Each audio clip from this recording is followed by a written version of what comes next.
So I'm Todd Kashdan. I'm a professor of psychology at George Mason University. We also just started this Center for the Advancement of Wellbeing to create the first well-being university in the world. And that's actually an entire university initiative. And I'm the senior scientist involved in that entire endeavor. And on my free time, I've got a 40-person research laboratory where we study everything from meaning in life to creativity to how is exercise and food and healthy sexuality serve as naturalistic interventions to help people's lives. And most recently, I have a book that's coming out next week with my co-author, Robert Biswas-Diener, called The Upside of Your Dark Side. Tell me a little bit about this university initiative. So the whole idea is people don't go to college necessarily to learn passively in classes. This is an archaic structure. It's useful because it gets people employment and it gives them the resource to help their family and develop the lives they want to. But what they really want to do is discover who they are as a person, understand what are the fundamentals in terms of how do I manage my resources adequately. So financial resources, social resources, my mental health. We know that people often develop anxiety and mood disorders, eating disorders during their 20s and 30s, which is the age of most college students. And we thought is, why would we do this implicitly? Help people develop an understanding of their well-being versus explicitly build courses where they can learn the content of something such as social psychology or organizational psychology, but the underpinnings are, how can you apply this to improve your own life to be a better leader in terms of your relationships, romance, at work?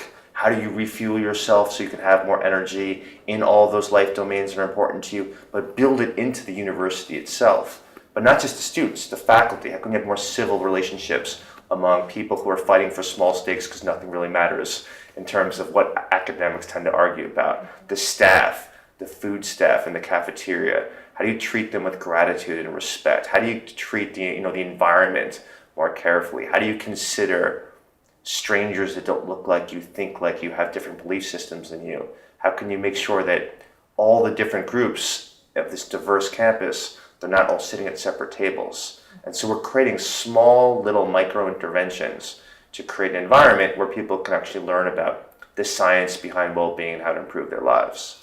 Well, I always said that I never wanted to go back to school, but I think I might. Well, that's actually incredibly cool. That's actually a really good, interesting statement you said, because I'm trying to create the university that I wish I had as well. Yeah. And, probably like you, Joan, my university looked nothing like this. No. And I'm also struck by how responsive it sounds to me through, what I know about this stuff, to what the actual needs are rather than somebody else's perceived idea of the needs of a student in a college today. Yeah, the beauty of the Center for the Advancement of Wellbeing is most of the work is happening organically as opposed to top down.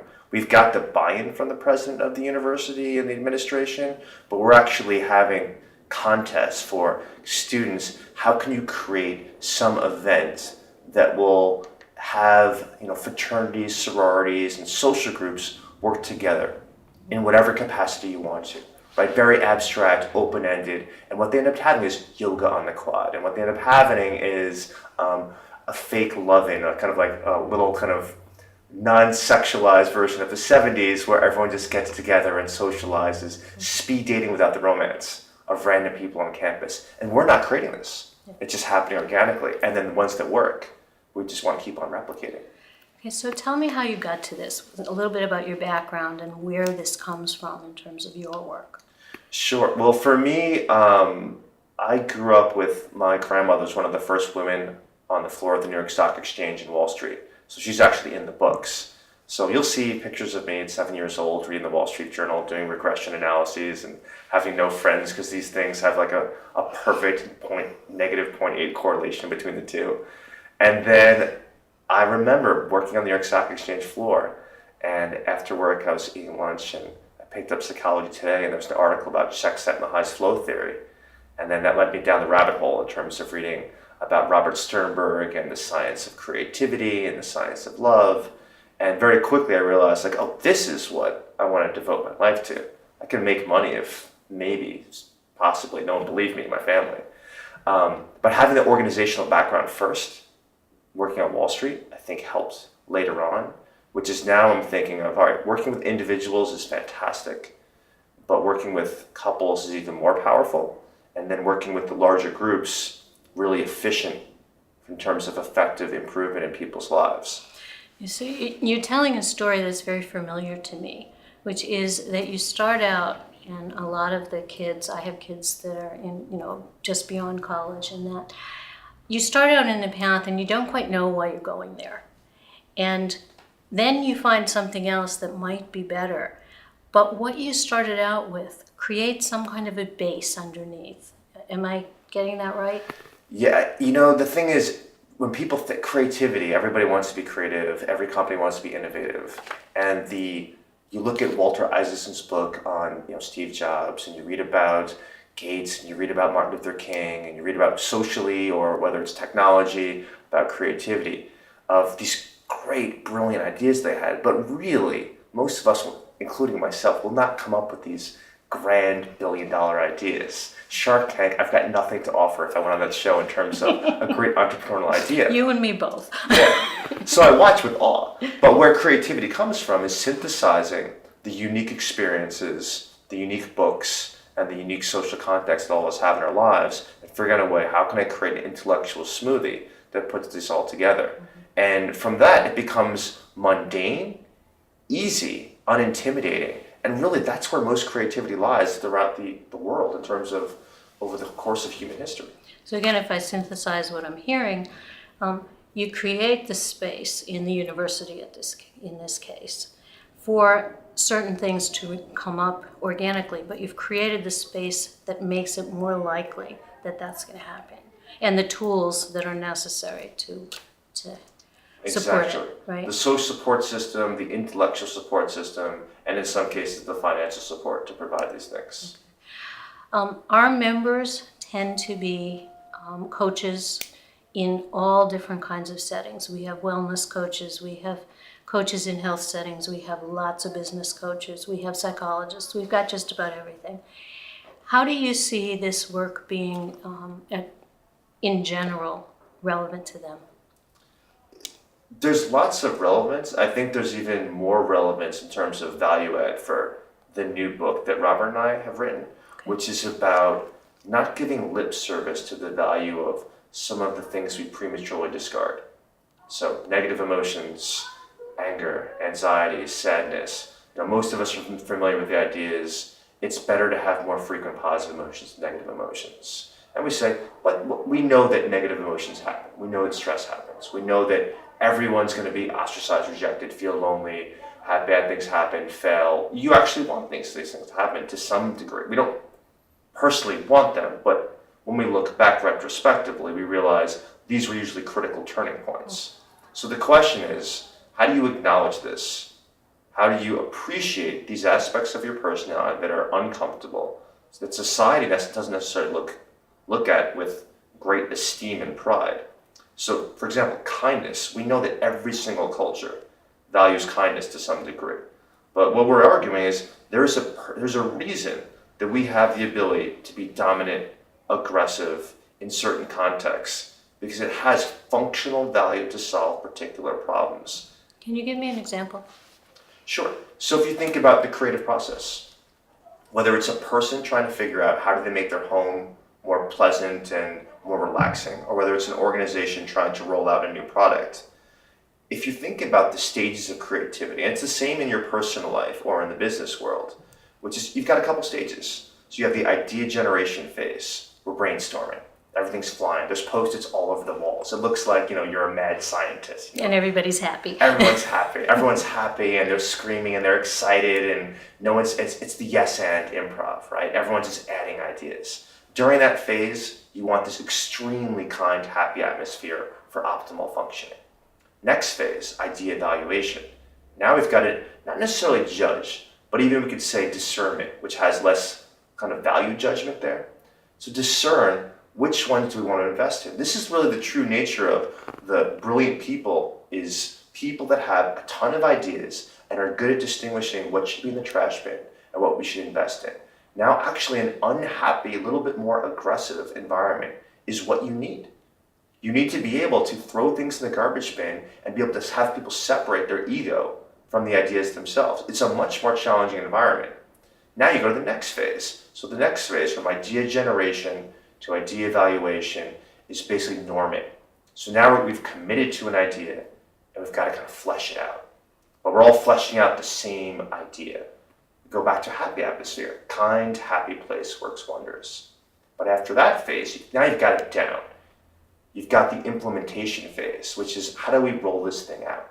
How do we market this thing to the world? So in our little inner circle, we've got this thing. But to make an impact, to change the world has to see this. Got to go back to fighting. Like really nice, violent fighting with getting egos out of the way. So a deviation from kindness is optimal in that stage. And the next stage is we have rolled it out to the world. Time for us to come together as a tribe, which is we're going to get flack if it's really creative. If we don't get 20% flack, we probably haven't pushed far enough in terms of our creative ideas. But we have to bind ourselves together in terms of, all right, how do we build off momentum? How do we fend off criticism without being defensive?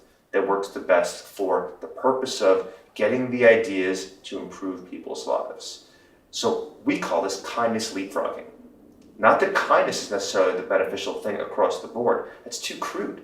It depends on, predictably, the stage that you're in for creativity. Kindness, deviate from kindness. Kindness, deviate from kindness. And I think that nuance adds even another level to all the great work I think's been talked about in positive psychology and how to apply it to people's lives, couples' lives, and organizations. It strikes me that what you're doing is you're pulling in the value of balance in any kind of a situation. You can't have all kindness. You have to have the opposite. You can't have all aggression. You have to have the opposite. And it is kind of a dance. That's exactly, yeah. Okay. Right. That's what I'm hearing. So a coach who learned and participated in a learning program with this material could then highlight for a client where they were and the value of those places, especially the more difficult ones. Would that be? There's so many places to intervene. I'm so glad you went this way because this is what we've been waiting for. This is why I'm so excited to be at this conference and be part of this whole institute. Is you can intervene in terms of where were you uncomfortable. Now, a lot of people are uncomfortable in the kindness part, which is you kind of fold your arms and say to yourself, when are we going to challenge each other? These are not all good ideas. Some ideas suck, right? So you could be uncomfortable there. This lack of patience. This is Daniel Goleman's work, right? Focus, attention, in praise of slowness. And then you might be uncomfortable as most people, which is violent arguments where the relationships are not on the line because we've decided to say this explicitly. We are going to fight like siblings. No matter how much we punch each other, no matter how much profanity is released, or how many bruises occur, no matter what, by genetic linkage, we're going to be tied to life. And can you create an organization where there's such a brain trust, where there's more candor in the room than in the hallways? Because that's what makes a great organization. But it doesn't happen automatically. It's slow, it's arduous, but it's so worthwhile. If the value of the organization is to produce products that are high impact and creative, this is what you need. I'm going to pull a little piece out of something you said, and that is that people need to learn. I think this is what you said. They need to learn to move their ego aside in order to have that, let's say, clean fighting. That would be my phrase for it. But that's a skill. Moving your ego, recognizing your ego, and being able to move it is a skill that up until very recently I don't think has been valued. I think this is when we tossed out psychodynamic theory, which I'm actually believe that's a conversation for another day, that we did it too prematurely and actually teach clinical graduate students of how much value is in there that's gotten lost because we don't like Oedipal complexes and penis envy. Most of this happens outside conscious awareness in terms of how our ego plays a role. We have to learn what are the triggers. This is challenging. This is a lot of resource intensive data gathering by clients as well as coaches themselves. Now, it can be done in a fun way, which is when you get all riled up, what do you think had the influence? Now, what do you don't think had an influence, but question mark, because it might have.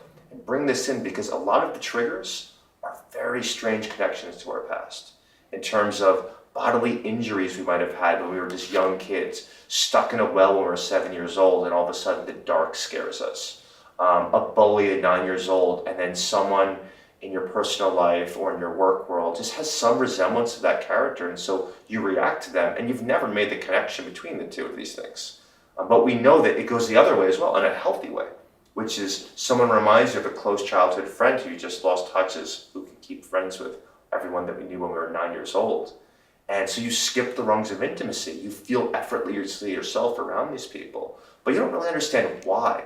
And if we can reverse engineer why in this interaction with this person, I'm so comfortable, and it's nothing like the other colleagues that I work with. If we can understand it's the connection to a childhood person that we like, that they remind us of, that opens windows in terms of looking for these things with great intention. And you're right, these are skills. So there's a lot of ways you can break this down in terms of points of intervention. And it's not just about creativity, it's about really, it all comes down to self-insight, like intensive self-insight and self-awareness. Self-awareness, yeah. Talk to me a little bit about the research that you're doing and what's behind this. Sure. Can I talk about something else? You can, of course. This is like a poo-poo platter of kind of what I've been up to. Fine with me. One of my favorite things that we've been doing is treating people with anxiety difficulties, so particularly social anxiety disorder. And what I like about social anxiety disorder, these are people that have a difficulty that every single human being has. I'm about to give a talk in front of 750 people. Now, if I didn't have the butterflies, intense butterflies, in terms of I'm comfortable worrying, what are they going to say? How can I possibly speak after Daniel Goleman and Steve Hayes, these intellectual giants? I mean, this is I would worry about you if you didn't have yeah, butterflies. this is Sesame Street. You know, which one of these does not belong with the others, right? This is Sesame Street. It's healthy to be socially anxious, to recognize this, that I have this because I want to make a meaningful impact, and I want the words to come out properly, and I want it to be receptive, and I want to make sure not just the intention's there, but the reception's going to be there. So really thinking of the perspective of the audience of, all right, these are coaches. They want tools. They want to have a new way of looking at the world. What can I offer that other people won't talk about? So people's social anxiety disorder, it's so extreme that they don't even interact with people out of fear of being evaluated, judged, rejected. So we thought of, can we intervene without doing therapy? This has been a very big interest in my lab because therapy is very challenging because if you fear being evaluated, the odds you're going to show up for the first session, much less the second one. The actual social anxiety self is what gets in the way. Fascinating. You know, the coach is going to evaluate me and the therapist is going to evaluate me, right? In the first one, and it's a it's such an epidemic that all coaches are seeing this, so it's worthwhile talking about this. So we thought of, for people that have social anxiety difficulties, not even touching the anxiety, what if we ramped up their effort towards the things that matter most to them? So if we can get them to talk about what are they primarily striving for in their lives right now and track day by day, how much effort are they putting in towards it and how much progress are they making? So, and we had them just open-ended talk about what they're working towards. I'm trying to eat healthier food. I'm trying to be less aggressive and angry around my kids. I'm trying to be more open to doing chores around the house. I'm trying to show more loving affection and initiating it with my romantic partner. Whatever, the strivings are across the board, these strivings. But they're self-selected goals. Self-selected, so we're not imposing them, which is just what good coaches do. And we just have them track every day two things. How much effort did you devote towards this cause, and how much progress did you make towards this cause? And what we found was on days when people with a DSM, psychiatric disorder, on days when they committed more effort towards strivings that were personally meaningful towards them, 20% less anxiety when interacting with other people. Wow. And they were less likely to make upward social comparisons, which we know is one of the big detractors and obstacles to happiness, is that we're constantly recognizing on Facebook, seeing attractive people, seeing people that have things we want, and saying, I'll never get that. I'm the same age as them, I'm older than them, I've been working longer than them, I should be there already. Someone gets a pay raise, we know that all that matters is not how much pay you get, is it more than or less than the person that works next to you?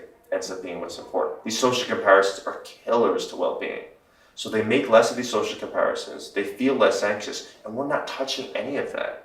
All we're mapping is, and we're not doing anything, that we're just seeing on days when they devote effort towards what they care about, and they get out of their head into their lives, they're experiencing less of the social anxiety. And what's cool about this research, it suggests that there's a backdoor route that's more energizing, there's more vitality, there's more meaning there than focusing on the anxiety, which if they knew how to get rid of their anxiety, which they can't do anyway, they wouldn't be seeing you in the first place. So thinking about other backdoor routes to getting this, it's a little bit more pleasurable, engaging, and meaningful than tackling some of these emotional difficulties head on. Right. And you said we're not doing anything. I'm going to disagree with you. What you're doing is you're giving them a different frame of reference and a different focusing point. And if they practice that, they're going to get a really good result. Even if they don't practice it, they're going to get a good result. No, agreed, yeah. But nothing explicit about anxiety itself. Well, it fits with coaching, though. To create the frame, go back to all of that. Create the space for the person to do for themselves, would be the way I would say it. Cool. What's next? What's the cutting edge for you? So right now, I'm very interested. It's every stage of my life determines what research I'm studying. Okay. So now that I have 3 kids and they're all women, well, actually little girls, but they will become women. I'm very interested in women's health right now. Right, these sobering figures of 1 in 4 women being sexually assaulted in college, which is supposed to be the elite, intellectual, wise characters in theory that you're socializing with. The idea that women's self-esteem takes a hit as soon as their hormones start to rage when they're adolescents. These social comparisons go through the roof. So really creating a program that's actually tied with evolutionary theory is what I'm interested in, which is the fundamental problems that we are hardwired to focus on are a mismatch with what we're involved in right now. Our brains are just antiquated.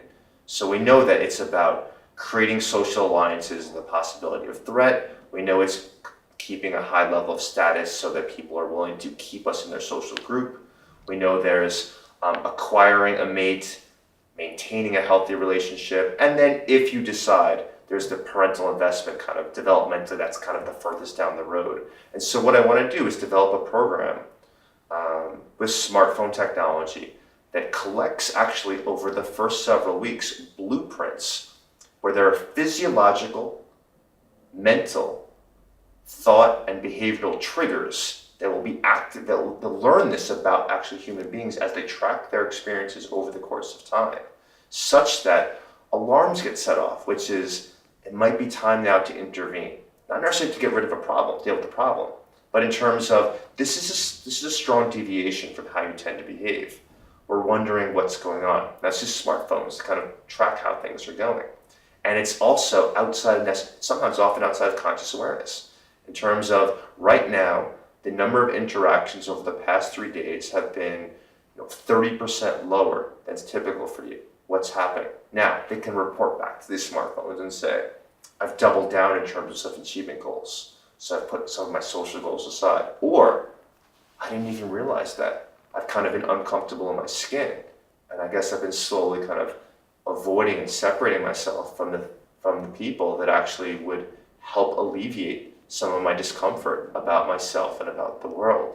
And so and in these moments, as they answer these questions, it provides automatic access to videos where they can have the interventions that we know are pretty effective. So that's what I'm working on right now. It's tracking, cueing, and access to intervention. Exactly. That's extremely exciting. Yeah. So this is in the very early phases, Okay. but I asked you what was next. and somebody will steal this probably before me, but hopefully they'll collaborate or steal. Cool.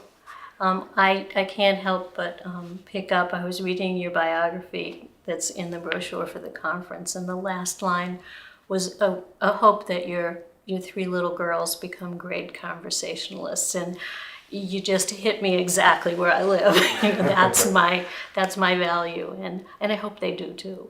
Oh, So nice. very, very cool. Anything else that you think our coaches might want to know about pursuing an investigation of the book or this work? For me, I think the most important thing that I'm working on right now as a message is, because I've been studying happiness, doing this happiness and meaning in life research for about 15 years. And I'm always asked a really quick question in the media, which is, what's one tip, what would you give for people to improve their quality of lives? And I've been very, the exact same thing I've been saying for 15 years, which is, if you want happiness and well-being, you need the ability to tolerate pain. And we're kind of taking that even a step further, which is, it's the ability to tolerate pain, but actually be able to recognize, is this something that I actually want to intentionally harness because it can lead me to higher peaks in the situation or problem that I'm working with. And I think this is a message that cannot be taken implicitly and shoved under the rubric, which is, we know all this positive stuff is good, and of course negative things happen. You can't just be lip service. There are very specific, predictable situations where the most beneficial way that you can behave is a complete deviation from positivity. Now, there are fewer than those situations with positivity, but we want to train people to be agile and flexible and whole, to be fully psychologically whole, where they recognize this arsenal of superpowers that they have. And some of them look like anger, grandiose narcissism, a little bit of Machiavellianism, and it's in the service of things that matter most to them, and they feel uncomfortable. Society often looks down at these things because they're looking at it is that the type of person you want to be? And what I'm suggesting is, we want these behaviors to be available on call in specific situations. Just because you're narcissistic about your vision as an entrepreneur does not mean that you're a narcissistic person. And that's that nuance is everything about allowing that part of your personality to be present when useful versus discarding it prematurely.